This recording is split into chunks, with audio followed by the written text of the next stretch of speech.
इस कार्यक्रम के पुण्यार्चक हैं जयंती परिवार, अलवर, राजस्थान।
पंच परमेष्टि भगवान की जय। आचार्य श्री गुरुवर कुंद कुंद महाराज की जय। आचार्य श्री गुरुवर विद्यासागर महाराज की जय। परम पूजनीय निर्यापक श्रवण मुनि श्री सुधा सागर जी महाराज की जय। सुलभ श्री गंभीर सागर जी महाराज की जय।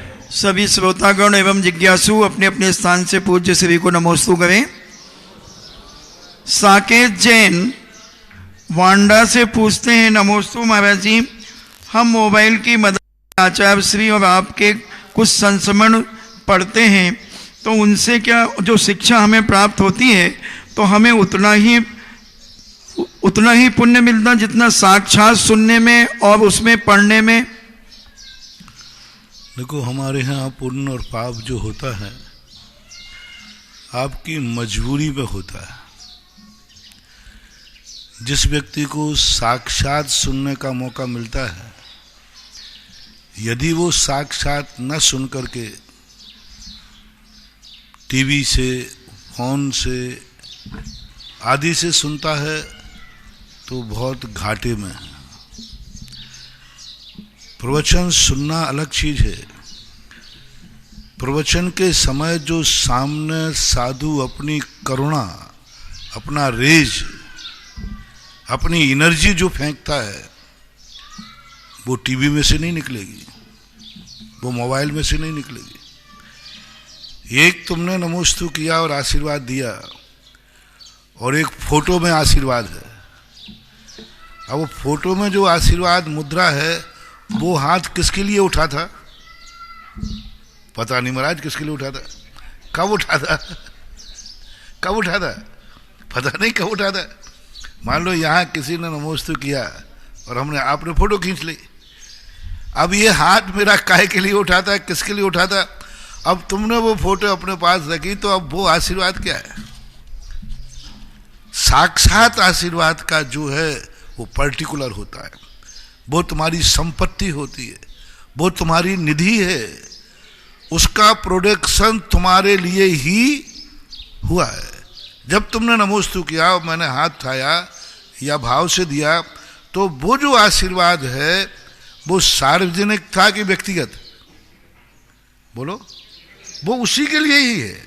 उसकी सारी शक्तियां विकीर्ण होकर के एक पर केंद्रित है। और एक सामान्य आशीर्वाद है, ठीक है, वो सबके लिए था, उसमें आपका एक हिस्सा हो जाएगा। संसार में सबके लिए वो आशीर्वाद है, उनमें से एक आप हो। एक पूरी कमाई एक को मिलना और एक कमाई उतनी कमाई में से सबको बंटना, अंतर तो आएगा। ये होता है सबसे पहले। यदि हमें प्रत्यक्ष बैठने का मौका मिले, साक्षात सामने जाने का मौका मिले तो उसका बहुत बड़ा फर्क पड़ता है। लेकिन अब वो नहीं मिल पा रहा है।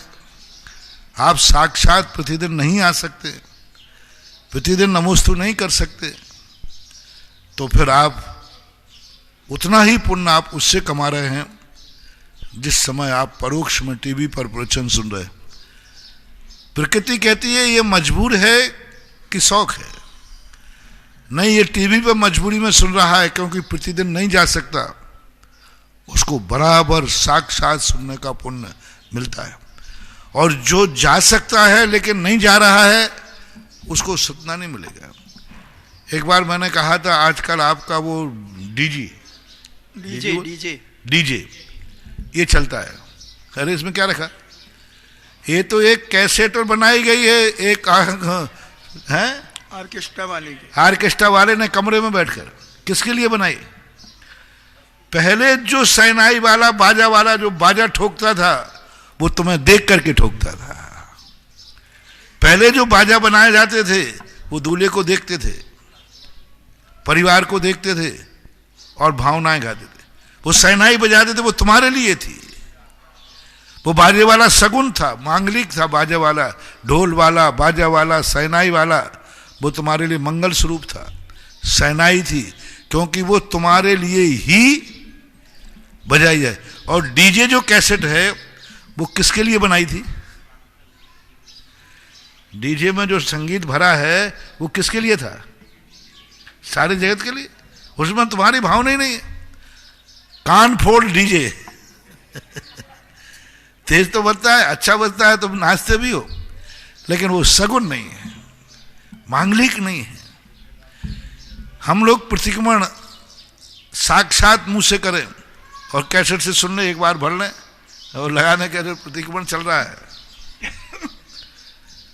तो वो रूप बनेगा ही नहीं, बिल्कुल ही नहीं बनेगा। लेकिन अब कोई साधु बीमार है तो बोल ही नहीं सक रहा है तो सुन सकता है, सुनेगा। अब बोलने की शक्ति ही नहीं है तो भाई ठीक है, भाई दूसरा व्यक्ति सुना देगा। लेकिन जो व्यक्ति बोल रहा है और फिर भी चेलों से कहे देखो मैं काम कर रहा हूं तुम प्रतिक्रमण सुनाओ, जब तो फिर वो मामला गलत है, प्रमाद है। जम शक कई तम की रही। जो शक होता है वो प्रत्यक्ष करो। जिंदा पिता में और मरे बाप की फोटो में क्या अंतर है?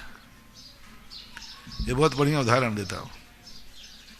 पिताजी, एक जीवित पिताजी का आशीर्वाद और एक फोटो से आशीर्वाद है।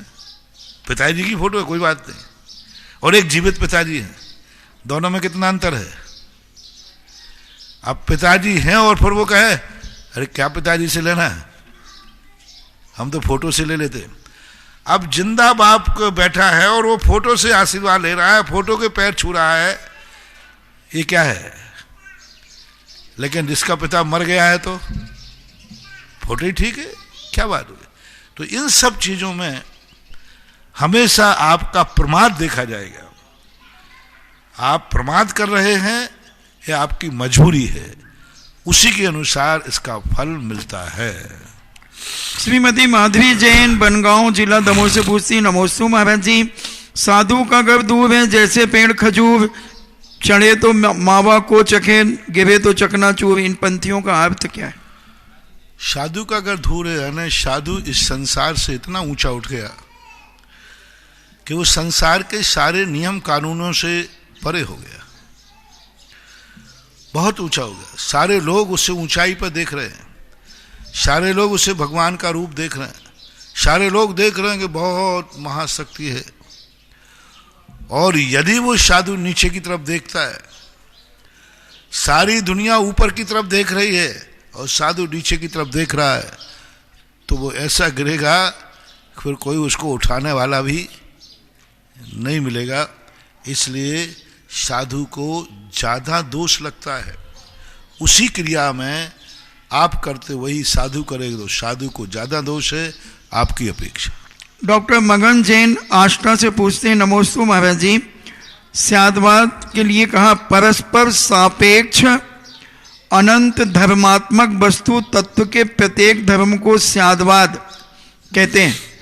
परस्पर सापेक्ष अनंत धर्मात्मक वस्तु तत्व के प्रत्येक धर्म को स्यादवाद कहते हैं, तो इसका क्या मतलब है? तुमने दोनों मिला दिए हैं। इस तरह मिलाने की, इतनी बड़ी परिभाषा बनाने की जरूरत नहीं थी। सापेक्षवाद कथन को स्यादवाद कहते हैं। अनंत धर्मों के पिंड को अनेकांत धर्म कहते हैं, अनेक धर्म। और उन अनेक धर्मों को किसी को सापेक्ष करके गुणमुख करना शादवाद कहलाता है। जैसे मैंने कहा था, एक मनुष्य है, अब वो मनुष्य में कितने रूप हैं? वो बेटा भी है, वो पिता भी है, एक साथ बैठा। इस व्यक्ति के कितने दृष्टिकोण से आप देखोगे? इस बाजू से देखो, उसका पिताजी बैठा है, तो पिताजी बैठा तो ये कौन हुआ? बेटा। इस बाजू देखो, उसका बेटा बैठा है, तो इसकी अपेक्षा वो क्या हुआ? पिता हुआ। पीछे देखो, उसकी पत्नी खड़ी है, पति हुआ। आगे देखो, उसकी बहन बैठी है, ये दिखा। स्टेज पे देखो, उसका गुरु बैठा है। मंदिर में देखो, नमस्कार कर रहा है, भगवान है। अब एक रूप में, एक आदमी में इतने धर्म भरे हुए हैं। बेटा भी है, पिता भी है, भाई भी है, बहन, पति भी है, चाचा भी है, भक्त भी है, सब भरे हुए एक साथ एक समय में है। एक समय में इतने लोग उसको एक साथ देख रहे। पिता देख रहा है मेरा बेटा है, बेटा देख रहा है मेरा पापा है, पत्नी देख रही मेरा पति है, गुरु देख रहा है मेरा भक्त है, बहन देख रही एक साथ उस वस्तु में देख रहे हैं, और उस वस्तु में एक साथ वो धर्म हैं। इसको बोलते अनेकांत धर्म। अब तुम्हें इसको किस नाम से पुकारना है? किस नाम से पुकारूं उसे? अब वो पिता भी है, बेटा भी है, पति भी है, भक्त भी है, भाई भी है, चाचा भी है। अब मैं उसे, अपन लोग निर्णय करें किस नाम से पुकारूं? पहले बताओ, ये सब है कि नहीं? वो बोलो, सब लोग है ना? अब मैं कौन से नाम से पुकारूं उसे? क्या कहूं? बेटा पुकारूं कि बाप पुकारूं? क्या पुकारूं? तो शादवाद कहता है वो तुम्हारा कौन है वो पुकारो ना, तुम्हें दुनिया की पंचायत से क्या लेना देना है? वो क्या है इस पंचायत से तुम्हें क्या लेना? तुम्हारा क्या संबंध है? तुम कौन हो उसको? बोले मैं गुरु हूं, तो पुकारो ना भक्त। तुम कौन हो? उसको मत देखो, वो तो सब है, वो तो सब है। अब तुम देखो तुम्हारा क्या संबंध है, उससे तुम्हें संबंध बनाना है ना। हाँ, उसको मुझे संबंध बनाना है, व्यवहार करना है। तो अब आपको सोचना, उसकी तरफ मत देखो, अब आप अपनी तरफ देखो, तुम उसके कौन हो। ये शादवाद हुआ। अपनी तरफ देखना, उसकी तरफ देखना अनेकांत धर्म है, अपनी तरफ देखना शादवाद है। शादवाद वक्ता के अधीन होता है, अनेकांत वस्तु के अधीन होता है। अनेकांत जो है वो वस्तु के अधीन है, ज्ञेय के अधीन है, और शादवाद वक्ता के और ज्ञाता के अधीन है। तुम उससे क्या संबंध रखते हो? वो तुम्हारा कौन है? तुम उसके कौन हो? पिता ने कहा मैं इसका पिता हूं, तो पुकारो ना बेटा। नहीं नहीं, मैं तो इसका बेटा हूं, तो पुकारो ना पापा। तुम कौन हो? तो ये ज्ञेय की अपेक्षा अनेकांत धर्म का प्रकट हुआ। जब ज्ञेय को देखा तो अनेकांत धर्म वहां दिख रहा था, अनेक रूप दिख रहे थे। लेकिन जब वक्ता ज्ञाता को देखा तो एक रूप दिखता है। अब अपनी तरफ से क्या दो रूप हो सकते हैं? क्या एक पिता की दृष्टि से वह बेटा और पापा दोनों हो सकता है? नहीं हो सकता। बेटा हो सकता है तो पापा नहीं हो सकता। एक व्यक्ति की अपेक्षा एक ही संबंध होता है, लेकिन वस्तु में अनेक संबंध होते हैं। ऐसा शादवाद और अनेकांत को घटाना चाहिए। अलका जैन दिल्ली से पूछती हैं, नमोस्तु महाराज जी, पूर्वगत किसे कहते हैं एवं इसके कितने भेद होते हैं? पूर्वगत जो कहलाते हैं दो, एक तो पूर्व, सामान पूर्व, 14 पूर्व होते हैं, और एक दृष्टिवाद के अंदर एक पूर्वगत आती है। 5 भेद दृष्टिगत हैं, उसमें एक पूर्वगत नाम आता है जिसके 14 भेद होते हैं। मधु जैन जयपुर से पूछती हैं, नमोस्तु महाराज जी, महासागर जी महाराज के प्रवचन में उन्होंने कहा था कि सब जीव सुखी रहें, ऐसी भावना का दिन रात आप भाते हैं, तो नमोकार मंत्र की माला से भी ज़्यादा कार्यकारी होती है। तो सोते समय अगर हम ऐसी भावना भाएं तो क्या नमोकार मंत्र उसमें गर्भित हो जाएगा? मिलाने की चेष्टा क्यों करते हो? मिलाने की चेष्टा क्यों करते हो? मूंग की दाल खाने पर ये क्यों पूछते हो? क्या मूंग की दाल खाने से उड़द की दाल का स्वाद आ जाएगा? मूंग की खाने से क्या तुअर की दाल का स्वाद आ जाएगा? ये मिलाने की चेष्टा क्यों करते हो? ये कहो ना, मूंग की दाल खाओगे तो मूंग का स्वाद आएगा। सब चीज की भावनाओं का अलग अलग रूप है। नमोकार मंत्र अपने आप में एक अलग वस्तु है। जगत कल्याण की भावना भाना अलग वस्तु है।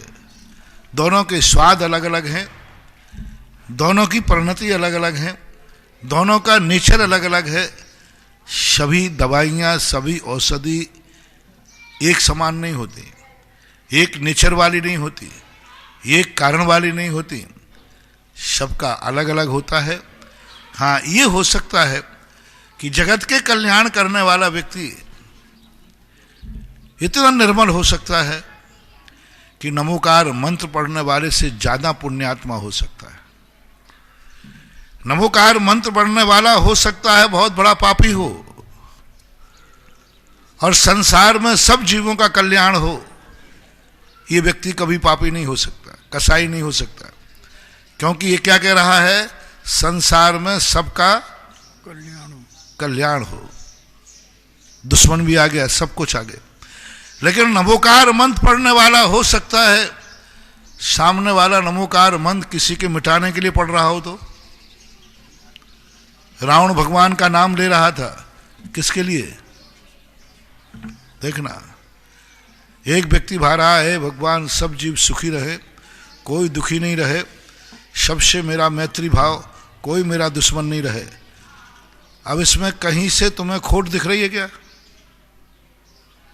कहीं से नहीं। मन से भावना भा रहा है, कहीं से खोट नहीं, सारे जगत के कल्याण की भावना भा रहा है। और एक व्यक्ति कह रहा है नमो हरिहंताणम नमः, ओम नमः शिवाय, ओम नमः शिवाय, और अंदर क्या चल रहा है? राम को मारना है।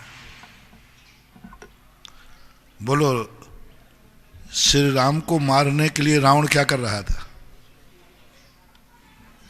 भगवान का नाम ले रहा था कि सो रहा था? हैं?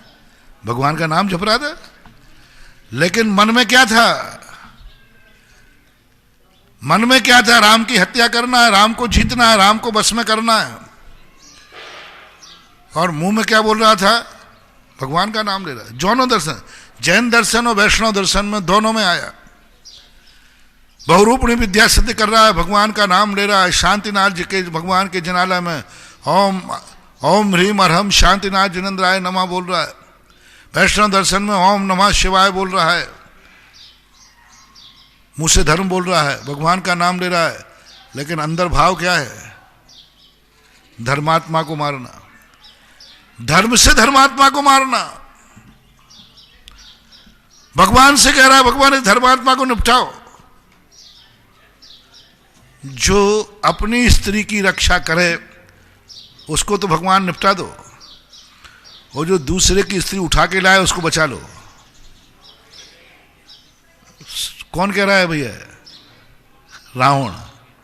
रावण जब भगवान का नाम लेता तो यही कहता, हे महादेव, हे शांतिनाथ भगवान, रामचंद्र जी को निपटाओ। क्यों? वो अपनी पत्नी की रक्षा कर रहे हैं, और मुझे बचाओ। तुझे क्यों बचाऊं? क्योंकि मैं दूसरे की। अब बोलो, इसको पापी कहोगे या धर्मात्मा? स्थान कौन सा है? मंदिर। सामने कौन है? भगवान। जाप किसका है? और भाव क्या है? इसको धर्मात्मा कहोगे या अधर्मी? जल्दी बोलो। पुण्यात्मा की पापात्मा? अरे भगवान का नाम ले रहा भैया, गड़बड़ मत करो। भगवान की माला फेर रहा है। नहीं, भगवान का नाम लेने मात्र से धर्मात्मा नहीं हो जाएगा। भगवान का नाम किस लिए ले रहा है, ये धर्म अधर्म का निर्णय करेगा। और एक व्यक्ति भगवान का नाम नहीं ले रहा है लेकिन किसी को मिटाने का भाव भी नहीं कर रहा है, किसी को मिटाने, बल्कि अच्छा भाव कर रहा, सबका कल्याण हो, धर्म की रक्षा हो, धर्म की रक्षा हो, धर्म की जय हो, सत्य का प्रचार हो, धर्मात्माओं की रक्षा हो, ये भाव कर रहा है। तो इस भाव की अपेक्षा से अपन 19-20 कह सकते हैं, लेकिन दोनों को अपन तुलना करें, क्या इसमें नमोकार मंत्र गर्भित हो जाएगा? नहीं। आंख का काम आंख करेगी, कान का काम कान करेगा। महाराज जी क्या मैं आंखों से देख लूं तो मुझे सुनाने का काम हो जाएगा? नहीं भाई, सुनने का काम सुनना करेगा, देखने का काम देखना करेगा, ऐसा रहना चाहिए। आरसी जैन जयपुर से पूछते हैं, नमोस्तु महाराज जी, हम सोते समय अगर ये बात कहते हैं कि दिन भर में जो भी हमारे परिवार में हमने जो पाप किए वो मिथ्या हो और 9 बार नमोकार मंत्र पढ़ के सो जाते हैं, तो ये ठीक है क्या? ठीक, क्योंकि अभी हम प्रवचन में प्रातःकाल कहा था 2 दिन पहले कि सबसे पहले ये देखना है कि तुम दुखी हो, तुम बुरे हो, तुम गलत कार्य करते हो, इससे तुम कैसे बच पाओगे, ये विचार नहीं है। तुम्हें ये फीलिंग करना है कि मैं गंदा हूं। मैंने उदाहरण दिया था, 2 व्यक्ति नाली में पड़े हैं, एक सम्यक दृष्टि पड़ा है और एक मिथ्या दृष्टि पड़ा है। सम्यक दृष्टि नाली में पड़ा हुआ चीख रहा है, मैं दुखी हूं, ये स्थान गंदा है, मेरे लायक ये स्थान नहीं है, लेकिन क्या करें, गिर गया, वो ठोकर खा के गिर गया। अब वो नाली में पड़ा है, लेकिन नाली में पड़ा हुआ कह रहा है गंदा है, गलत है।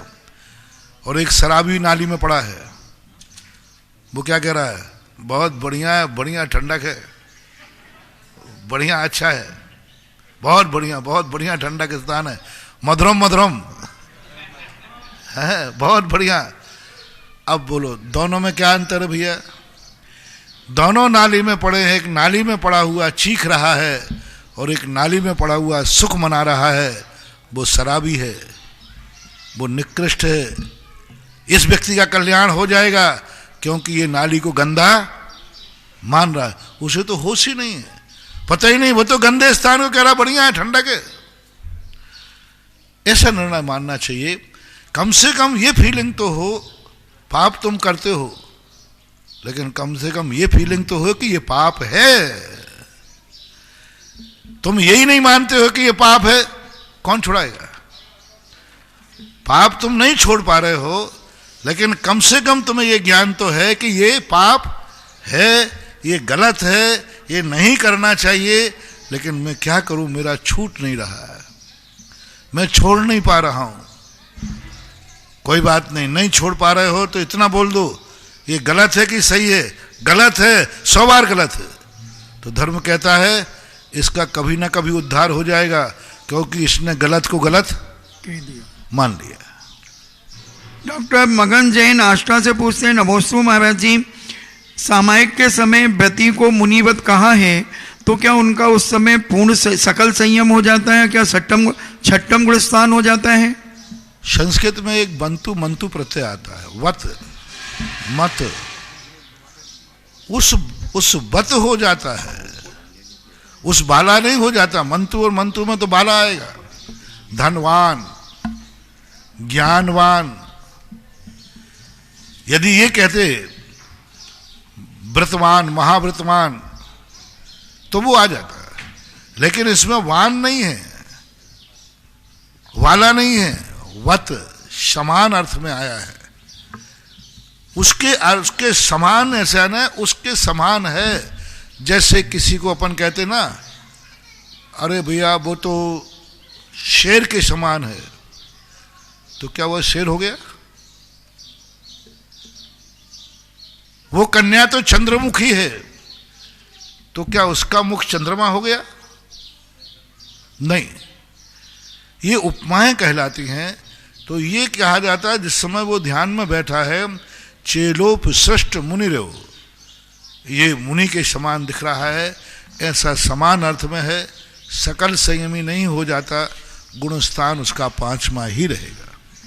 श्रीमती कविता जैन राजनांदगांव छत्तीसगढ़ से पूछती, नमोस्तु महाराज जी, सामायिक के पहले जो आवृत किए जाते हैं उनका क्या महत्व है? आवृत का अर्थ होता है कि अपने आप को सब तरफ से निर्वृत्त करना। जैसे जब कोई व्यक्ति मरने लग जाता है या सभा से उठकर बाहर जाने लग जाता है तो सब कहते, भैया सबको जय राम जी, सबको जय जिनेंद्र, मैं जा रहा हूं।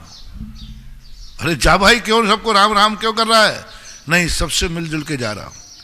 किसी मेहमान के यहां आप आते हैं तो बिना ही कहे उठ के चले जाते कि सबसे कह के आते हो? अच्छा, सभ्यता क्या है? सबसे बोलते हो, सबसे जय जिनेंद्र करते हो, भैया मैं जा रहा हूं।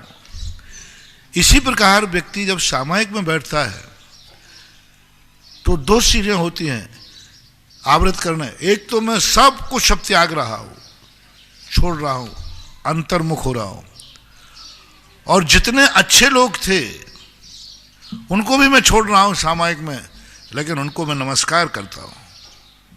प्राग दिगंतरे केवली गण जिन सिद्ध साधु गण देवा, ए समृद्धि समृद्धाय योगी गण स्थान वंदे।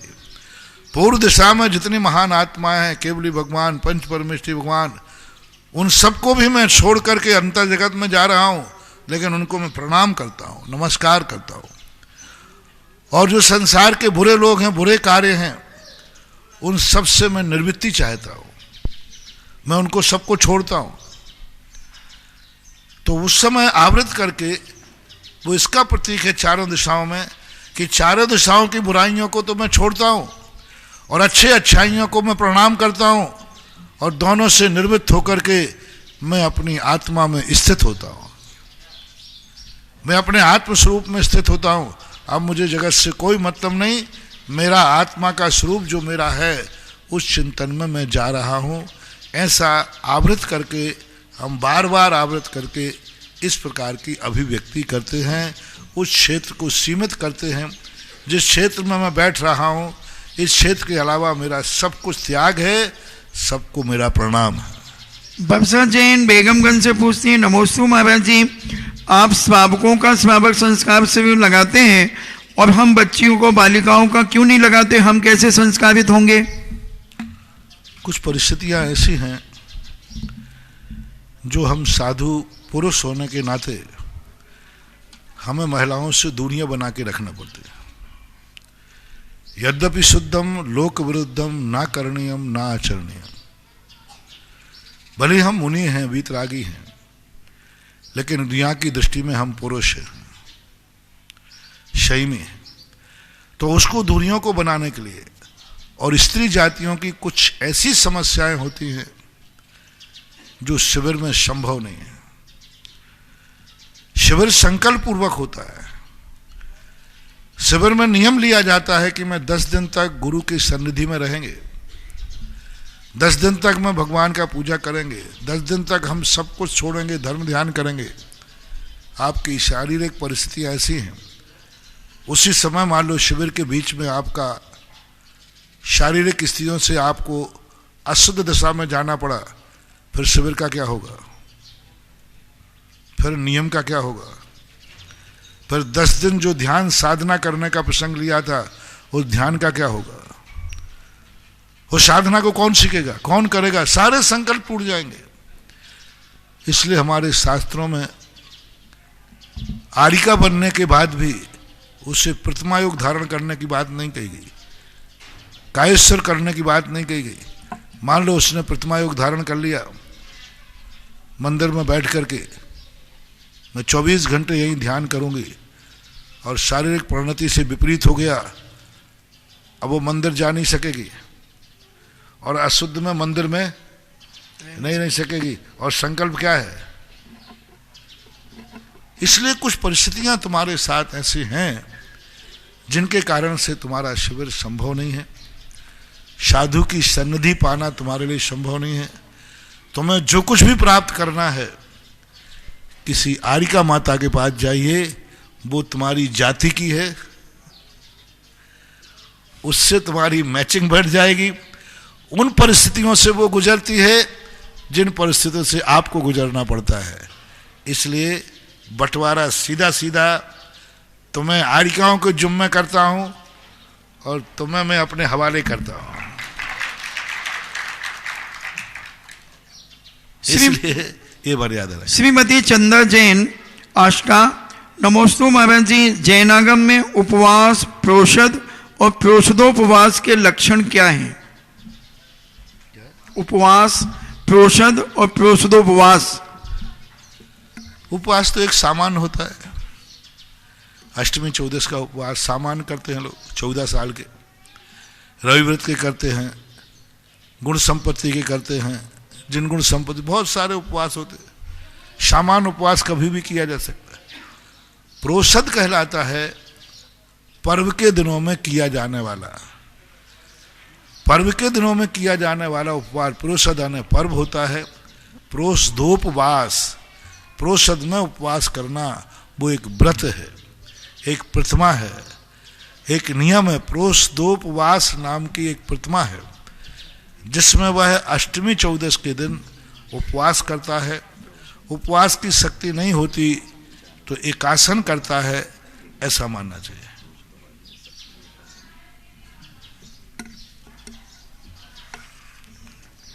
श्रीमती सारिका जैन सिरोन से पूछती हैं, नमोस्तु महाराज जी, सकल चावित और देश चावित किसे कहते हैं तथा द्रव्यार्थिक नय तथा पर्यार्थिक नय किसे कहते हैं? प्रोषदोपवास को 2 रूप, एक प्रोषदोपवास शिक्षा व्रत भी होता है जो दूसरी प्रतिमा से चालू है। सकल चारित और देश चावित किसे कहते हैं? सकल चारित वो कहलाता है संपूर्ण रूप से जो व्रत है, जो त्याग है, उसको पूर्णता त्याग देना। देश व्रत कहलाता है पूरा त्याग करने की शक्ति नहीं है, सीमित कर लेना। पूरा त्याग नहीं कर सकता, उसकी इतनी शक्ति नहीं है, सीमित कर लेना। उदाहरण के रूप में कि व्यक्ति ने कहा कि भाई मैं पूरा उपवास करूंगा, बोले उपवास की शक्ति नहीं है, एक आसन कर लूंगा। हिंसा आदि पाप कार्यों को पूरा छोड़ना चाहता है, लेकिन अभी वो गृहस्थ है, उद्योगी हिंसा नहीं छोड़ सकता। हिंसा हिंसा है, कोई भी हिंसा करो हिंसा है, लेकिन अब गृहस्थ है, उद्योगी हिंसा होगी। खेती है, किसानी है, खेत में हल चलाएगा, हल चलाएगा तो जीव नियम से मरेंगे ही मरेंगे, क्योंकि हल चलता है तो कुआं खोदेगा, मकान बनाएगा, लकड़ी काटेगा, गाय बैल है घास काटेगा, खेती किसानी है, सब्जी है, बाजार में सब्जी बेचने आएगा, तो वो कहता है ये तो मैं नहीं छोड़ सकता हूं। तो एक दिन हाँ, किसी का मैं मर्डर नहीं करूंगा, संकल्प पूर्वक नहीं मारूंगा। मेरे व्यापार आदि में जो जीव मरते हैं उनको तो मैं नहीं छोड़ पाऊंगा, लेकिन किसी संकल्प पूर्वक मैं किसी की हत्या नहीं करूंगा, किसी जीव के प्राण नहीं लूंगा, बकरा नहीं काटूंगा, मुर्गे नहीं काटूंगा, मच्छर नहीं मारूंगा, नहीं, मैं संकल्प पूर्वक नहीं मारूंगा। तो एक देश उसने हिंसा का त्याग कर दिया। झूठ वो कहता मैं पूरा झूठ नहीं त्याग सकता, मेरी गृहस्थी है, बिना झूठ के चलेगी नहीं, लेकिन मैं ऐसा झूठ नहीं बोलूंगा जिससे किसी को जेल हो जाए, फांसी हो जाए, उसका घर बर्बाद हो जाए, वो मिट जाए, ऐसा झूठ मैं कभी नहीं बोलूंगा। लेकिन अपना व्यापार धंधा चलाने के लिए देखो भाई, थोड़ा हुआ झूठ तो आप लोग, चोर आपसे पूछे बताओ चाबी कहाँ रखी, तो बोलो साची बोल दोगे कि झूठ बोलोगे? पहली बार है ना, सच बोल दोगे? नहीं बोलेगा ही नहीं, वो झूठ बोल देगा। तो जैनाचार्य कहते अभी ग्रस्त है, इतना झूठ चलेगा, लेकिन दूसरे की चाबी उठा लाया, क्यों तुमने चाबी उठाई क्या? नहीं मेरे पास तो है नहीं, और रखे जेब में है, ऐसा झूठ नहीं बोलेगा।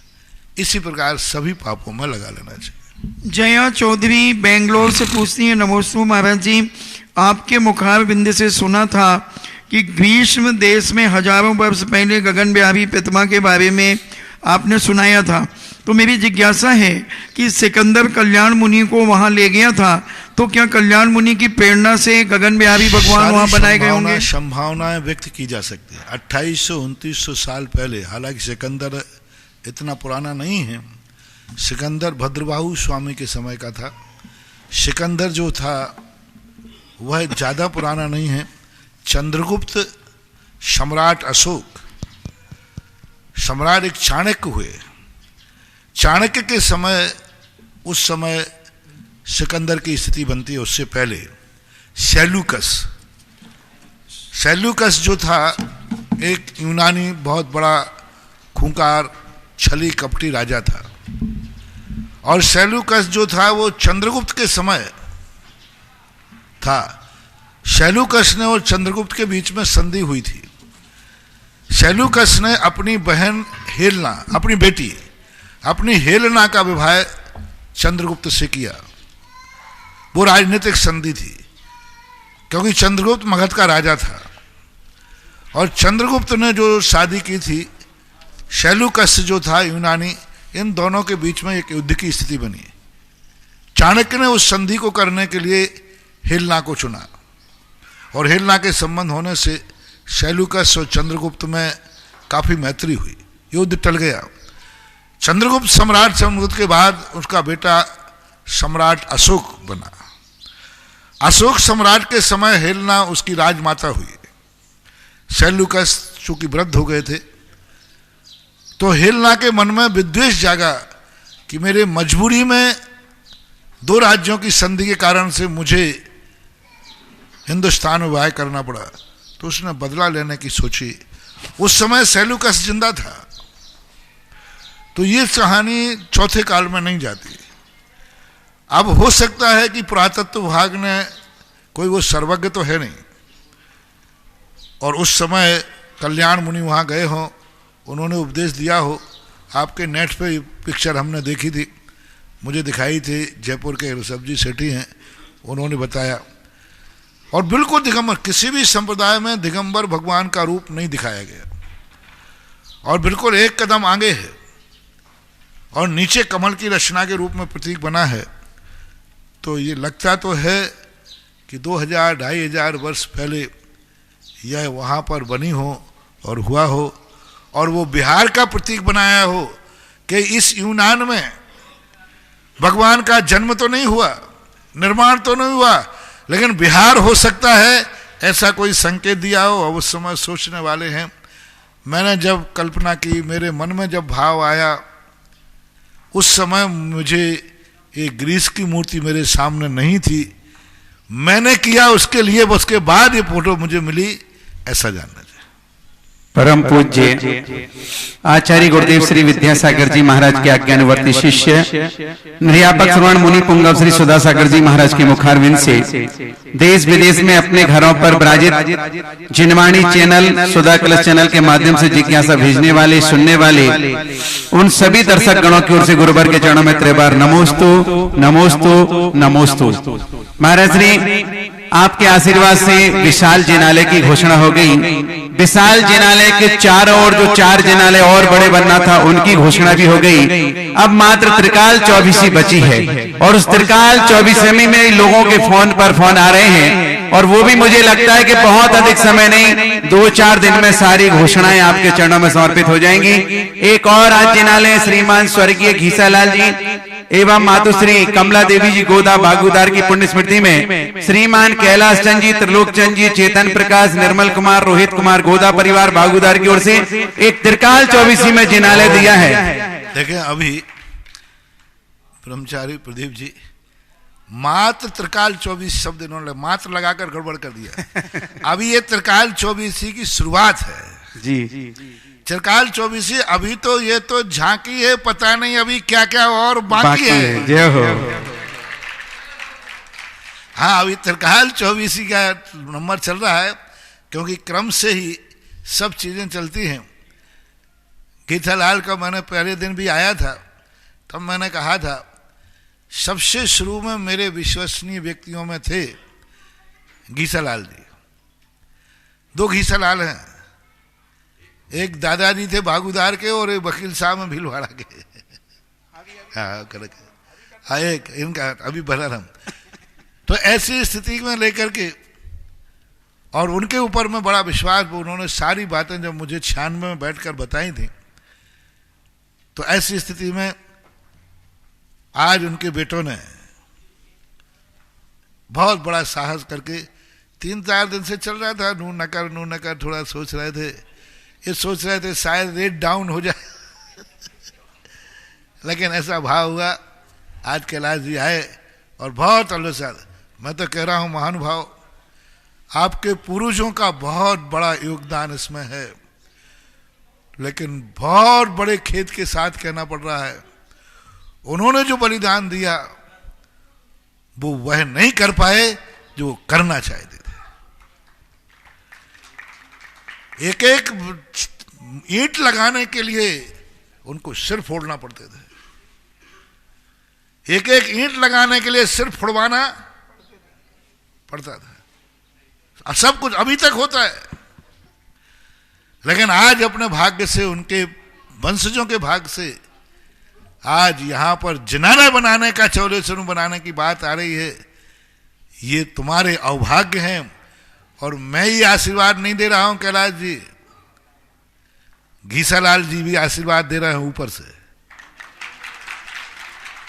कि बेटा धन्य है तूने जो ये भाव किया, ये चौलेश्वर के लिए बहुत बड़ी है। जो चौलेश्वर से जुड़े हुए हैं उनसे फिर मैं कह रहा हूं, बाद में पछताओगे, 24 तो पूरी होगी, इसमें कोई संदेह नहीं है, लेकिन तुम कहीं देखते मत रह जाना है। सोचते सोचते शायद सब कुछ बाजार लुट नहीं जाए। जो प्रातः काल कहा था, कुछ लोग शाम को सब्जी खरीदने जाते हैं, कंजूस लोग शाम को जाते क्योंकि शाम को सब्जी सस्ती मिलती है। शाम को सब्जी सस्ती मिलती है, सुबह महंगी मिलती है, लेकिन फर्क है सुबह ताजी मिलती है, शाम को बासी मिलती है। जय हो। तो ये लोग बहुत, जितने जल्दी जो समर्थ हैं, जल्दी लोग, बाहर वालों के अभी नाम आने वाले हैं। देखें अभी हमारे ऐसे श्रेष्ठी जिन्होंने एक तीर्थ क्षेत्र बनाया है। मैं सूत्रा में मेरा मैंने कहा ना कि मुझे तो खंडहरी मिलते हैं, ऐसा स्थान मिला जहां कुछ भी नहीं था, यहां तो कुछ है। और यूं बैठे प्रवचन चल रहा था, मैंने कल्पना की कि यहां पर मंदिर बने, बहुत अच्छा एनर्जी है, और मुझे मालूम नहीं था वे सूत्रा वाले क्या बनाएंगे। 3 घर, बनाठा वाले बैठे थे, उनियारा वाले सब। मैंने कि चलो मुझे तो बिहार करना है, घोषणा करके बिहार करते कोई आएगा। वहां मैंने कहा ना, जो मेरे मुख से निकलता है वो कहीं ना कहीं पैदा पहले हो जाता है। जय हो। मैं बाद में बोलता हूं, दाता पहले पैदा हो जाता है। प्रवचन में मैं बोल रहा हूं, वो पीछे से हाथ उठाया अजय बाबू गाजियाबाद वालों ने कि मूर्ति मेरी, फिर मैंने कहा बेदी बेदी मेरी, मैंने कहा मंदिर, बोले मंदिर मेरा। एक दिन में पूरा मंदिर, पूरा क्षेत्र बना दिया। आज वो सूत्रा क्षेत्र बहुत प्रसिद्धि को प्राप्त हो रहा, बहुत अच्छे, धीरे धीरे जंगल खेतों में है, गांव में है, लेकिन उसकी अभी ऐसे चिरकाल 24 बात चल रही थी। अभी दर्शन करने आए, वो सोच के भी नहीं आएगा, बोले 1 24 मेरी। अभी वो बोले दे रहे हैं ना, अभी घिसर लेते। आइएगा हमारे कैलाश चंदित लोक चंद चेतन प्रकार निर्मल रोहित गोदा परिवार बागुदार की ओर से इकतरकाल 24 में स्वीकृति आई है। जोरदार तालियों के साथ अनुमोदन करें। क्षेत्र कमेटी उनको सम्मानित करेगी। इन्होंने 1 बीघा भूदान भी किया था सबसे पहले क्षेत्र की योजना में। ऐसे भक्तों के सम्मानित ताली बजाएं। एक जिनालय महाराज श्री बिजौलिया में होने वाले पंचगणा के 1 दिन की भोजन व्यवस्था के पुण्यार्जक बने थे, और उनका एक कहना था कि जैसे ही हम भोजनशाला के पुण्यार्जक बने और मैंने एक माइल्स खरीदी जो लगभग 2-2.5 करोड़ की थी और मुझे गवर्नमेंट से 9 लाख रुपए में मिल गई, तो मैं भी एक जिनालय बनाने की भावना बाता हूँ। वो है ये बाबू, वो है अभी आए मेरे पास, जयपुर के है ना, हे बाबू, मैंने तो बोले यूं भोजन बोला था। और आप हमेशा कहते थे दान खर्च में मत डालना, बीज में डालना। तो मैंने आपकी बात को ध्यान में रखकर बीज बोया। कब? पंचकल्याणक में। वो उसी दिन फल गया, थोड़े ही दिन में। लोग सोचते हैं कि जो आम लगाता वो खा नहीं पाता, लेकिन मेरे यहाँ बीज जो है वो जो बोता है वही खाता है, वही लगा हुआ छोड़ जाता है। और ये महानुभाव वास्तुता सही है, एक नहीं, देखो 2-4% का तो कोई गारंटी ले नहीं सकता। जो शुभ करके फिर जाके अशुभ करे। एक व्यक्ति दान में दे गया, बोले महाराज मैंने दान दिया, और बाद में जाकर के उसको बहुत बड़ा कर्जा हो गया। अब मैं समझ नहीं पाया, बोले महाराज जी मैंने जब से दान बोला मैं कर्जे में हो गया, अब मैं आपे से बाहर। मैंने भगवान को खूब जम के कहा, बोले भगवान ये क्या हो गया, मैं कल से प्रवचन देना बंद करूंगा, मैं दान पे प्रवचन नहीं दूंगा। भगवान ने कहा बेटा क्या बात, बोले देखो वो दान दिया उससे कर्जा हो गया। भगवान मुस्कुराए, बेटा उससे ये और पूछ लो गुस्सा होने के पहले, तू मुझे आंखें दिखा रहा है, दादागिरी दिखा रहा है, कल से प्रवचन बंद कर देगा। उससे ये तो पूछ कि दान देने के बाद उसने क्या किया। ये तो मैंने नहीं पूछा, तो पूछ जाके। मैंने पूछा तो उसने दान देने के बाद बहुत बड़ा जुआ खेला। अब बोलो व्यसन करेगा दान देगे तो फिर क्या फलेगा कि घटेगा। फिर मैंने कहा भगवान आई एम सॉरी प्लीज, दूंगा कल से प्रवचन। कोई बुरे कोटे काम करे तो बात अलग है, बाकी आज तक तो रिकॉर्ड है जिन जिन लोगों ने दान दिए हैं, प्राय 90-95% लोग यदि वो सही रास्ते पे चलते हैं तो ये बीज फलता है, फूलता है। और आपके सामने वो परिवार आ रहा है जो प्रत्यक्ष रूप से अभी बिजोलिया में बोया और चौलेश्वर में काट रहा है, फिर नया बो रहा है। ऐसे परिवार हैं Padam Chand, Urmila Jain, Naveen Jain, Seema Jain, Sukesh Jain, Navita Jain, Rahul Jain, Priyanka Jain, Sahil, Varun, Aditya, Anant, Sulekha, Divya, Sukesh industries private limited, Pratap Nagar, Sanganer, Jaipur. जोरदार तालियों के साथ अनुमोदन करें और क्षेत्र कमेटी इनको भी सम्मानित करना चाहती है। महाराज श्री सूत्रा क्षेत्र की आप बात कर रहे थे, इन्होंने तो गोद लिया ही है, पूरी व्यवस्था बना रहे, अभी कॉलेज स्कूल भी बना रहे हैं। इन्होंने यहाँ पर एक रूम घोषित करने की भावना भाई है कि एक रूम भी हमारे परिवार की ओर से बने। अजय कुमार, अंकित कुमार गाजियाबाद वाले जयपुर पधारे, पूज महाराज श्री का मंगल आशीष ग्रहण करें। यहाँ स्वागत श्रृंखला की कली है। श्रीफल दो भैया इनको जब तक। अंकित का है, अंकित धैर्य सागर जी के पास बुला दो, अंकित को बुला दो। अंकित भाई गाजियाबाद वाले जयपुर, मेरी आवाज सुन रहे हो तो मंच के नजदीक पधारेंगे। और ऑनलाइन जिन्होंने अपनी स्वीकृति भेजी है वो यहाँ नहीं पहुंच पाए, बाद में आएंगे, आशीर्वाद लेंगे। जिन्होंने एक एक जिनालय त्रिकाल चौबीसी में घोषित किया है, सब लोग इनकी शकल देखो। ये एक पूरा क्षेत्र बनाने वाली हस्ती है अजय बाबू खड़े, पूरा क्षेत्र सूत्रा। कौन सा है? श्री दिगंबर जैन सुखोदय तीर्थ क्षेत्र सूत्रा। चले महाराज जी जब आचार्य श्री का बिहार हुआ वहां से इंदौर के रेवती रेंज से, और बिहार होने के बाद सबसे पहला प्रवास इनके फार्म हाउस पर ही हुआ गुरुदेव का। इनके छोटे भाई इंदौर रहते हैं और गुरुदेव के चरण वहीं पड़े और वहां पर प्रवास मिला। ये पुण्य की बात है। लॉकडाउन के दौरान आइएगा एक जिनालय की और। अंकित भाई आ गए क्या?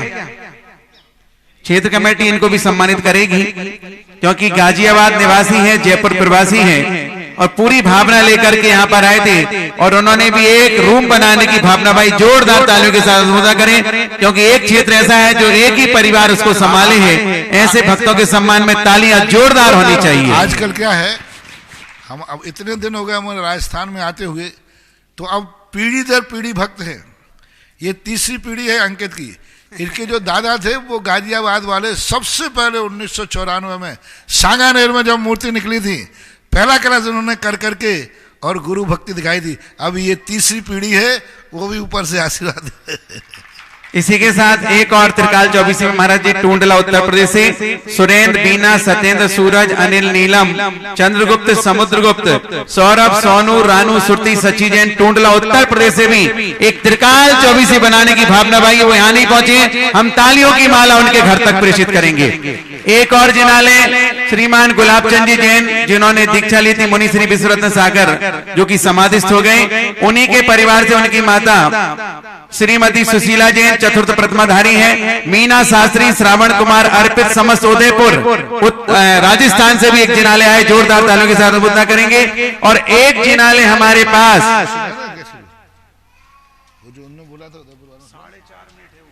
बढ़ने कोई बात नहीं। अभी देखो उदयपुर से जिन्होंने बुलाया उसकी भावना देखो, सवाल 24 का नहीं, ये तो 24 होती रहेंगी। मुझे तो ऐसे पुण्यात्मा चाहिए। मेरा कमेटी से कहना है 24 के लिए किसी को तेल मत लगाना, किसी को मनाना नहीं। हमें वो दातार चाहिए जो मुझे मनावे कि ये 24 मुझे मिले। मेरा नेचर है, मैं आज तक कभी किसी दान के लिए किसी को मनाया नहीं, किसी को तेल नहीं लगाया, क्योंकि यदि मैं तुम्हें बनाऊं तो तुम्हारा पुण्य मेरे टीएडीए में कट जाएगा, और मेरा टीएडीए कितना होगा, और तुम मुझे मनाओगे तो तुम्हारा टीएडीए तुम्हारा बढ़ जाएगा। इसलिए ये देखो उल्लास के साथ कैसे दानी होते, कैसी भावनाएं होती है, कैसे दान दिए जाते हैं, और कौन से दान अमृत के समान फलते हैं। यदि हो तो सुना सकते हैं।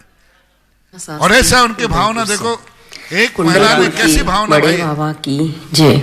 संत श्रोमणी आचार्य भगवान विद्यासागर जी महाराज की जय। परम पूज्य निर्यापक श्रमण मुनि पुंगव श्री सुधा सागर जी महाराज की जय। महाराज श्री पिशनहारी की मड़िया का निर्माण आटा पीसने वाली महिला की भावना से साकार हुआ। मैं भी अपने जीवन की सारी पूंजी प्रभु पार्श्वनाथ के चरणों में, आपके चरणों में समर्पित करती हूँ, और पार्श्वनाथ के क्षेत्र पर त्रिकाल 24 में प्रभु पार्श्वनाथ का मंदिर बनवाना चाहती हूँ। हे मुनिवर, मैंने चमलेश्वर के दर्शन किए या नहीं मेरी स्मृति में नहीं, पर मुझे गुरुदेव के ऊपर और आपके ऊपर छायक सम्यक दर्शन है कि बस आपके आशीर्वाद से जो भी होगा वह अच्छा होगा। और इस मंदिर के निर्माण के लिए मैं आपसे और गुरुदेव से आशीर्वाद चाहती हूँ, और ऐसी भावना करती हूँ कि शिलान्यास से पूर्व ही यह राशि दे सकूँ। ऐसा आशीर्वाद मुझे प्रदान करें। मुझे आज इतनी खुशी हो रही है कि शब्दों में व्यक्त नहीं कर सकती हूँ। जो देवों को सुख प्राप्त हुआ वह देव ही अनुभव कर पाते हैं, वैसे ही मुझे इतनी सुख की अनुभूति हो रही है कि मैं बता पाने में असमर्थ हूँ। मेरे भवों का पुण्य हे गुरुदेव, आपके कारण आज उदय में आया है। सबरी ने, राम ने सबरी का कल्याण किया था। हे गुरुदेव, आज मेरा आप कल्याण करें। और मेरे घुटनों में दर्द होने के कारण हे गुरुदेव, मैं आशीर्वाद लेने नहीं आ पाई। मेरा शांति धारा में आपके द्वारा नाम उच्चारण हो, पैरों का, घुटनों का दर्द ठीक हो, जिससे मैं साक्षात आपका आशीर्वाद लेकर और शंभी शिखर जी की वंदना कर सकूं, ऐसी मेरी भावना है। इस मंदिर के निर्माण का फल, मैं ये कोई पद नहीं चाहती हूँ, कोई दुकान, मकान, घर गृहस्थी मुझे नहीं चाहिए।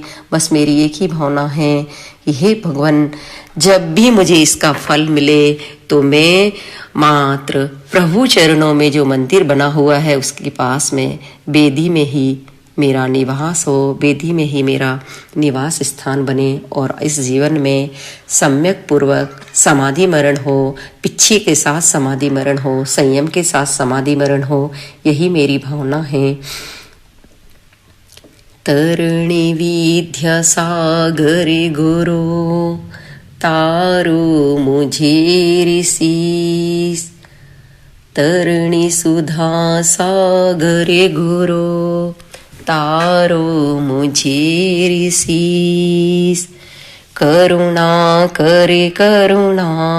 करो करे से दो आशीष, यही प्रार्थना पुसी अनुनय से करी जोड़, पले पले पगे पगे बड़े चलूं मोक्ष महल की ओर। महाराज श्री कोटिशय नमन, कोटिशय नमन, कोटिशय नमन।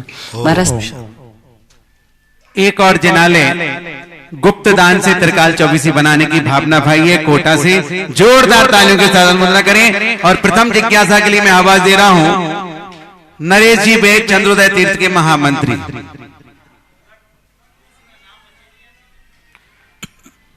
और जिनको त्रिकाल चौबीसी बनानी मैंने पहले ही बताया था, फिर बता देता हूं। अगर पूरा जिनालय आप बनाते जिसमें 3 गर्भगृह होंगे, 3 मंदिर इंडिविजुअल होंगे और 3 मूर्तियां विराजमान होंगी जो भी विशाल प्रतिमाएं होंगी, मैं शिखर के मंदिर होंगे, ऐसा पावन सर्जन को अर्जित किया है। अगर होलसेल में लेते तो 71 कलश के माध्यम से, और रिटेल में हम करेंगे तो हमारे पास 85 कलश के साथ सुविधा होगी, क्योंकि मूल नायक वर्तमान शासन नायक की जो प्रतिमाएं होंगी, वर्तमान तीर्थंकरों की, उनका 55 कलश के माध्यम से है। भूत और भविष्य के जो जिनालय वो 15-15 कलश के माध्यम से। 15 कलश की तो इतनी होड़ लगी है मंदिर बनाने वालों की, लेकिन अभी उनको हम बोल ही नहीं रहे, क्योंकि अभी हमें होलसेल में चाहिए। फिर रिटेल का काम करें तो अभी 2 दिन का 1 दिन में ही सारे मंदिर बन सकते हैं। आइएगा नरेश जी वैद अपनी जिज्ञासा प्रस्तुत करें। नमस्ते महाराज। आज कोटा में अकलंग की 100 साल पुरानी एक संस्था है, उसके अभी चुनाव हुए थे और युवा टीम चुन के आई है, तो आज आप आशीर्वाद लेने आई है सब पूरी। मेरा प्रश्न, अकलंग विद्यालय एक ऐसा जैन समाज पर, उस पर बहुत बड़ा गर्व है। एक हाड़ौती के अंदर एकमात्र दिगंबर जैनियों का ऐसा विद्यालय है जो एक सभी जातियों के में जैन समाज का मस्तक ऊंचा करता है। बहुत बड़ा विद्यालय कोटा के अंदर बनाया था, और इसको सबसे बड़ा जो राजा बाबू थे उनसे मेरा परिचय हुआ, और उनके ही पिताजी थे जम्मू, नहीं पूनम चंद जी, नहीं एक और थे, कहे पूनम चंद जी भाई थे, उनको मैं जानता था, जम्मू जी को। और मैं जानता था ना, मेरे आचार्य श्री के वो बहुत बड़े भक्तों में थे, कई बार मैंने उनका संस्मरण सुनाया। उस परिवार ने अपने जीवन काल तक उस स्कूल को बहुत बड़ा सिंचन किया। उनकी समाधि के बाद, मरण के बाद कुछ स्थितियां डगमगाते लगी। मूल व्यक्ति जब चला जाता है तो इधर उधर डगमगाई जाते हैं। फिर से पुनः वही टीम सामने आई। पहले हमारे महावीर क्षेत्र के मंत्री रहे महावीर जी, वो चांदखेड़ी के, अब मंत्री हैं ये नरेश बाबू, उनका बेटा भी इसमें आया। बड़ा होनहार है, बड़ा अच्छा कार्य करता है, थोड़ा उग्र रहता है, अब शांत हो जाएगा क्योंकि समाज। और पीयूष जी, सब लोग जो हैं, ये लोग पूरी टीम आई। अच्छा काम करो, जैन समाज के गौरव का है तो जैन समाज के गौरव को उठाओ। अपन को पद लेना ही मुख्यता नहीं है। हमारा आचार और विचार और अपने गुरु की भावना उस अकलंक विद्यालय में लहराना चाहिए, यह उद्देश्य रखना। अपना उद्देश्य है समाज का जिस भावना से बनाया गया और जिस भावना से हमारे साधु संत आशीर्वाद देते आए, और मैंने जिस भावना से प्रशंसा की, और अकलंक विद्यालय के बहुत सारी स्थितियां थी। राजा बाबू उस समय मुझे ले गए और बहुत सारे दोष उसमें थे जिस कारण से पतन को प्राप्त हो रहा था। यह स्थिति आ गई थी कि वह धीरे धीरे बंद की कगार पर था। उसी समय 2000 सन कौन सा था मुझे ध्यान नहीं, कोटा में 2001 या 2002 में, उस समय के दिन, उस समय ले गए। और उस समय जो उन्होंने उसकी व्यथा सुनाई थी, तब मैंने सुनकर के पूरा निरीक्षण किया। 2 दिन वहाँ दिए बसंत विहार में रुका था और पूरा सर्वे करके उस स्कूल का वास्तु दूर किया था। और वास्तु दूर करके जब उन्होंने उस वास्तु को स्वीकार किया, कमेटी ने कहा जो आपको वो किया, जब से वो स्कूल में सुधार हुआ है तब से अकलंक विद्यालय बहुत ऊंचाई तक बढ़ा। इतना ऊंचाई तक बढ़ा कि अकलंक विद्यालय की एक शाखा मंडाना है, मंडाना भी है, मंडा नहीं है ना, मंडाना में खुली। देखो कहां वो स्थिति में पहुंच गया था कि ये स्कूल भी बंद होने की स्थिति में आ रहा था, और कहां वो आगे पहुंच गया। उन्होंने मेरी बात मानी। उसका परिणाम ये लग रहा कि इसकी एक शाखा मंडाना में भी खोल करके लौकिक विद्यालय की, और एक वृद्धि को प्राप्त हुई। रामपुरा में भी है, रामपुरा में रामपुरा में भी, हाँ रामपुरा में भी, रामपुरा का भी वास्तु शास्त्र से बहुत, अविनाश जी थे और वो राजा बाबू थे, बार बार वहाँ शिलान्यास भी किया था सर, शिलान्यास हुआ था। आज एकलंग विद्यालय 3-3 स्थानों पर बड़े रूप से चला रहा है। आने वाली जो कमेटी आई है, ये सब मेरे भक्त बैठे हैं, परम भक्त हैं, जो आज्ञा देंगे ये लोग मानेंगे। आपको बेटा मेरा सबके लिए की आशीर्वाद है। एकलंग विद्यालय को अपन इतनी ऊंचाइयां उन्हें जिसकी मैंने प्रशंसा की है, वह प्रशंसा लोग जाके वहां देखें तो साक्षात पावे। मुनिश्री के आश्रम से 100 वर्ष पुराना ट्रस्ट है। एकलंग एसोसिएशन करके नए चुनाव के सभी कार्यकारिणी के सदस्य यहाँ पर आए हैं। अध्यक्ष विकास जी जैन, अजमेरा पीयूष बज, कपिल जैन, ऐश्वरी जैन, उमेश जैन, नरेश वैद और अतिवीर वैद सभी पधारे। पूज्य महाराज श्री जन्म श्रीफल चढ़ाएंगे। क्षेत्र कमेटी ऐसे विद्यालय की टीम को भी सम्मानित करना चाहती है। जोरदार तालियों के साथ आप सभी लोग इनका आभार व्यक्त करें, क्योंकि एकलंग विद्यालय जहाँ चल रहा हो, हमारे आगम में एकलंग निकलंग का बहुत बड़ा उदाहरण आता है। ऐसे सार्थक करने वाली सभी युवा टीमों के सम्मान में जोरदार तालियां। साथ ही हमारे बीच में हमारे क्षेत्रीय तहसीलदार महोदय ओम प्रकाश जी तिवारी जो कि यहाँ पधारे हैं, आप उनके सम्मान ताली बजाएं। देखो इन लोगों का कितना व्यस्त जीवन रहता है शासन में, लेकिन फिर भी इसके बाद भी गुरु भक्ति जिनके अंदर हो, गुरु के प्रति समर्पण हो, ऐसे लोग भी हमारे बीच में सृष्टि आए। आप उनके सम्मान ताली बजाएं। हमारे तहसीलदार साहब भी तैयार रहे, पधारे और आप उनके सम्मान में जोरदार तालियां बजाएंगे।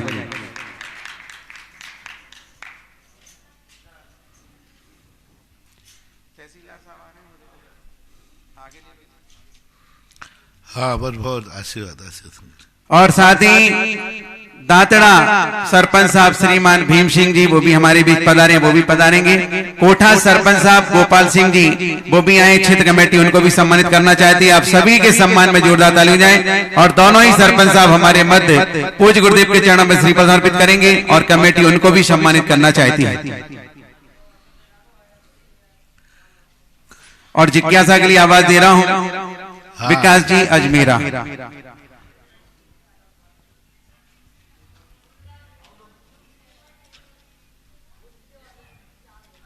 नमोस्तु महाराज जी।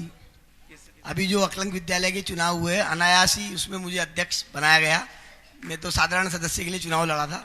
अब मुझे आपसे आशीर्वचन के रूप में ये जानना है कि इस स्कूल को किस तरह से संचालित किया जाए, कैसे इस स्कूल को आगे बढ़ाया जाए। बेटा मुझे जब खुशी होती है जब बेटा ही भक्त नहीं उसका बाप भी पहले से भक्त हो। तो मैंने पहले ही कह दिया, महावीर जो हैं वो बहुत चांदखेड़ी से जुड़े हुए, बहुत अच्छा अपन कार्य करें, कोई कठिन काम नहीं है। मात्र हर चीज में समय की ईमानदारी होना चाहिए। समय जैसे आप लोगों का भोजन का समय होता है, भोजन का समय होते ही आप भोजन की मांग हो जाती है। चाय का समय होते ही थोड़ी बहुत लेट होती है तो क्या होता है, सिर दर्द हो जाता है। और भूख का समय होता है, रोटी नहीं मिले तो चूहे कूदने लग जाते हैं। ऐसे ही इन संस्थाओं में समय ऐसा निकालना चाहिए कि आज मैं 1 घंटे लेट हो गया, आज मैं संस्थान नहीं जा पाया तो रात में आपका सिर दर्द होना चाहिए। आज मैं एकलंग विद्यालय नहीं जा पाया, कोई घर में पूछे जैसे कि भाई आपका क्या बात है, चेहरा उतरा हुआ, हाँ साहब सिर दर्द कर रहा, बोले क्या बात है, बोले चाय नहीं मिली, ऐसा कहते कि नहीं। बस ऐसे ही शाम को कोई पूछे कि क्योंकि तुम्हारा चेहरा क्यों उतरा है, बोले सिर दर्द कर रहा है, बोले क्यों, बोले मैं एकलंग विद्यालय आज नहीं जा पाया। आप ड्यूटी दीजिए, आप ये मत सोचिए कि हमें वहां क्या काम है। सबसे बड़ी कमेटी वो फेल हो जाती है जो काम हो तो मैं संस्था एकलंग विद्यालय जाऊं, वहां क्या काम है, कोई काम नहीं। मास्टरों को पढ़ाना है, क्लर्क को लिखना है, फीस किसको जमा खर्च करना है, तुम्हें तो करना नहीं, क्लर्क काम है। हमारा क्या काम है, वो संस्था नहीं चला पाएगा। संस्था वो चला पाएगा काम होवे या नहीं होवे, ड्यूटी इज ड्यूटी।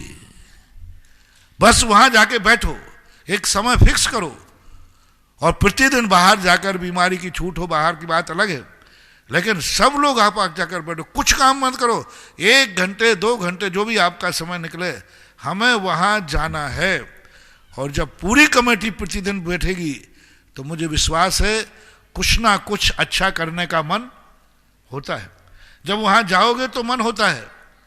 मैं किसी क्षेत्र में जितनी भी योजनाएं बनती मेरा दिमाग कभी नहीं चलता, लेकिन मैं यूं घूमता हूं, यूं घूमता, और घूमते घूमते पता नहीं कितने नए विचार आते हैं। यदि वो घूमने नहीं जाऊं तो विचार नहीं करूं। अभी 15 दिन से चौलेश्वर में घूम ही रहा हूं। लोग पूछ रहे आप किस लिए घूम रहे हैं? मैंने कहा यूं। और यूं में वो अंधे को चौराहे पे मणि मिल जाती है, उठा करके लाता हूं, ये है डायमंड, हीरा। अब मैं सोचे पहले बताओ वहां डायमंड है तो आऊं।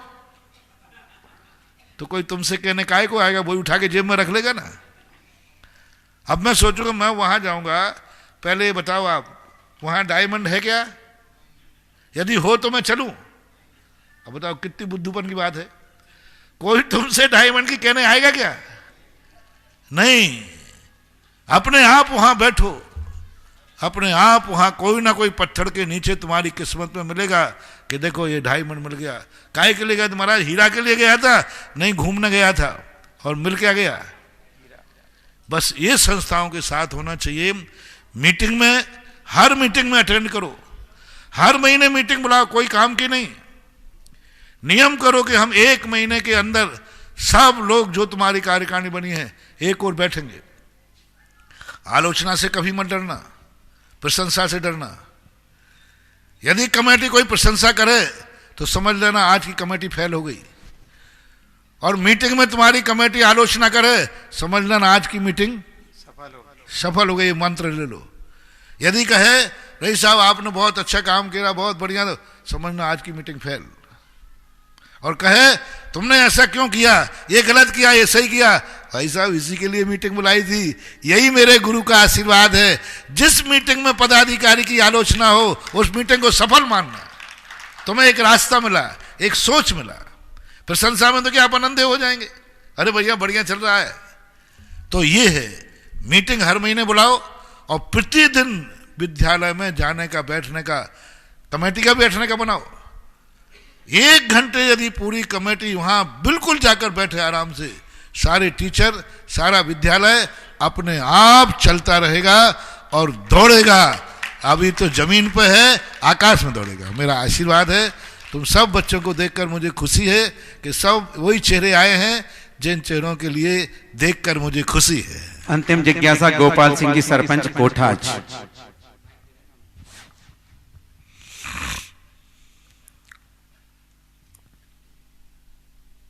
गुरुदेव को प्रणाम करता हूं। सर, हरि बोल प्रभात फेरी मंडल की तरफ से कोठाज के पास गुदलिया के चरागाह में गौशाला संचालित कर रखी लगभग 3 साल होने में।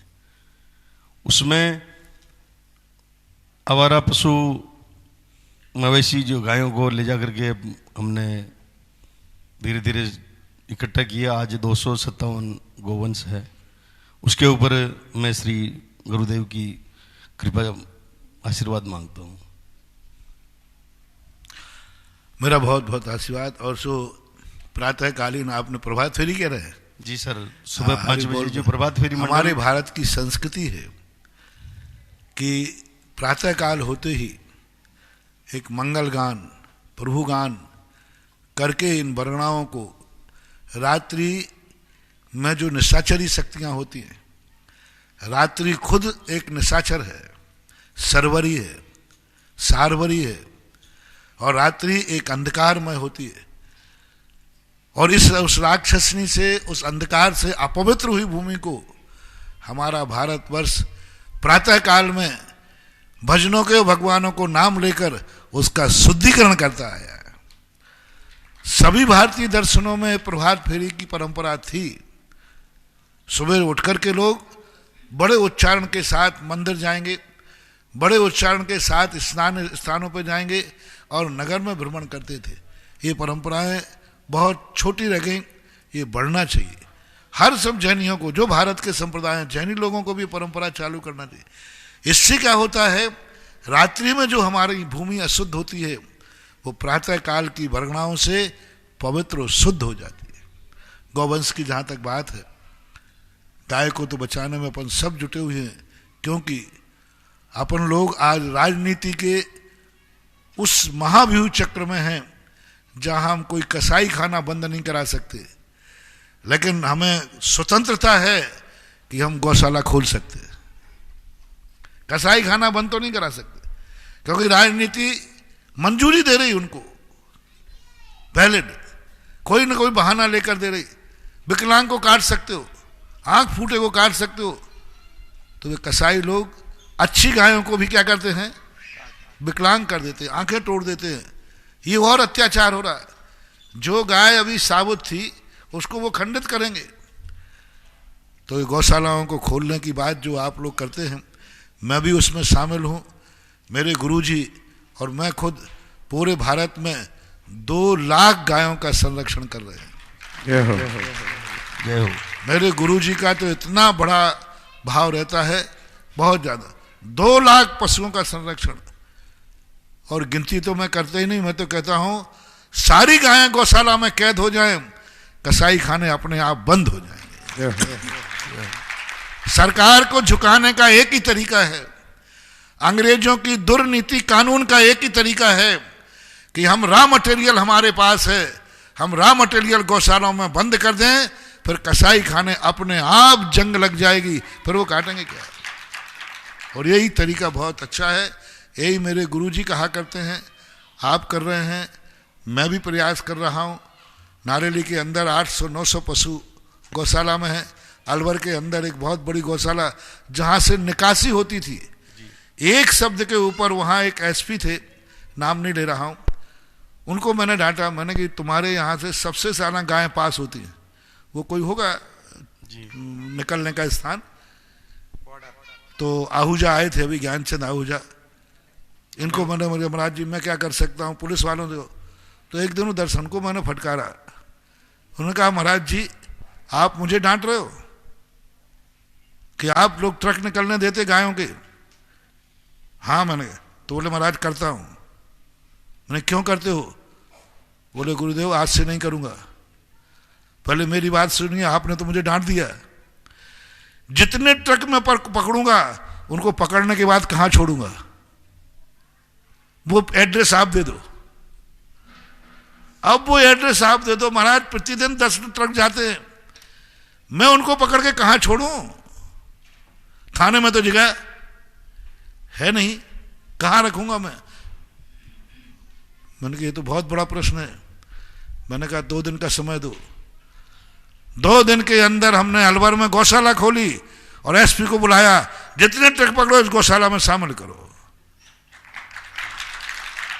और आज अलवर की दिगंबर जैन समाज उस गौशाला को पूरी चला रही है। और कोई भी ट्रक आता है सदा आदर के साथ थाने लेने जाते हैं और उन गायों को लेते हैं। तो आज अपन को ये बहुत बड़ा है, ये करना चाहिए, अपन कर रहे हैं। आपको भी आशीर्वाद और पूरे भारतीय समाज को आशीर्वाद कि गायों के लिए जो गायें दूध नहीं दे रही हैं उनको कसाई खाने मत जाने दो। हर गांव में, हर नगर में एक गौशाला हो। गाय जिस नगर पालिका की सीमा में जन्मी है, गाय जिस नगर पालिका में दूध दिया है, गाय उसी नगर पालिका की सीमा में मरना चाहिए, उसके बाहर नहीं जाना चाहिए। अभी पदयात्रा के समय भृगु है ना, भृगुपुर, वहां भी मैंने शाम को यही कहा था कि हर गांव वाले एक नियम लें, मेरी गांव की गौ माता मेरे गांव के बाहर नहीं जाएगी, जन्मी यही है तो मरेगी भी खूंटे पे मरेगी। 500 रुपए के लिए 5 बार दूध पिलाने के बाद 500 रुपए में हम कसाई खाने जाके बेच देते। नहीं होना चाहिए। ये संरक्षण अपन से बहुत अच्छा आशीर्वाद मिला, इसमें आपको सफलता मिले। इस प्रकार से